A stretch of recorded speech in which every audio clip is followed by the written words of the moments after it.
Hi hello readers, நான் இப்போ உங்களுக்கு யாரை பற்றின இன்ட்ரெஸ்டிங்காக ஃபேக்ட் சொல்ல போகிறேன்னா டெட்டாக்ஸ் பற்றி தான் நம்ம இப்போ பார்க்க போகிறோம். இது மாதிரியான இன்ட்ரெஸ்டிங்காக ஃபேக்ட் உங்களுக்கு வேணும் அப்படின்னா கண்டிப்பாக என்ன சேனல் வந்து சப்ஸ்கிரைப் பண்ணிக்கோங்க. மறக்காமல் இன்ஸ்டாகிராமில் ஃபாலோ பண்ணாதவங்க ஃபாலோ பண்ணிக்கோங்க. ஃபர்ஸ்ட் பாயிண்ட், மேரேஜ் இவர் வந்து யார் கூட பண்ணியிருக்காரு அப்படின்னா சில்வியா பிளாத் அப்படின்ற ஒரு ஃபேமஸ் பாய்ட் கூட பண்ணியிருக்காரு. செகண்ட் பாயிண்ட், நோன் வந்து அனிமல் பாய்ட், அதாவது அனிமல் பற்றின விஷயங்களை எழுதுறனால இவரை வந்து என்னன்னு சொல்கிறாங்கன்னா அனிமல் போய்ட் அப்படின்னு சொல்கிறாங்க. Third point, hawk in the rain 1957 வந்து எழுதியிருக்காரு. இந்த ஒர்க்கை வந்து யாருக்காக டெடிகேட் பண்ணியிருக்காரு அப்படின்னா இவரோட ஒய்ஃபான சில்வியா பிளாத்துக்கு தான் டெடிகேட் பண்ணி எழுதியிருக்காரு. ஃபோர்த் பாயிண்ட், அயன்மேன் 1968 வந்து பப்ளிஷ் ஆயிருக்கு.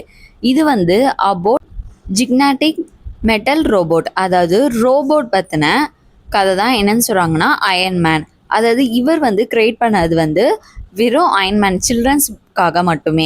பட் வந்து நம்ம வந்து மார்வல் காமிக்ஸில் பார்க்குறது எல்லாம் அந்த இதில் வர அயன்மேன் வந்து யார் கிரியேட் பண்ணது அப்படின்னா ஸ்டான்லி அப்படின்ற ஒருத்தர்.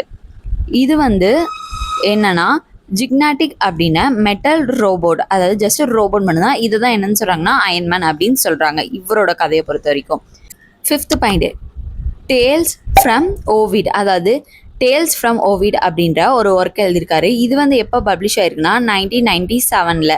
இது வந்து என்னன்னு சொல்கிறாங்கன்னா ஃப்ரீவர்ஸ் டிரான்ஸ்பர்டேஷன்ஸ் ஆஃப் 24 வந்து என்னன்னு சொல்கிறாங்கன்னா டேல்ஸ் ஃப்ரம் ஓவிட் மெட்டமாஃபோசிஸ், அதாவது 24 மெட்டமாஃபோசிஸ் அப்படின்ற ஓவிட் எழுதின ஒர்க்கில் இருந்து டிரான்ஸ்லேட் பண்ணி எழுதியிருக்காரு டேல்ஸ் ஃப்ரம் ஓவிட் அப்படின்ட்டு. இது வந்து என்னன்னு சொல்கிறாங்கன்னா ஃப்ரீவர்ஸ் மீன்ஸ் எந்த ஒரு ரூல்ஸும் கிடையாது, மீட்டர் கிடையாது, அதுக்கப்புறமா ரைம் கிடையாது.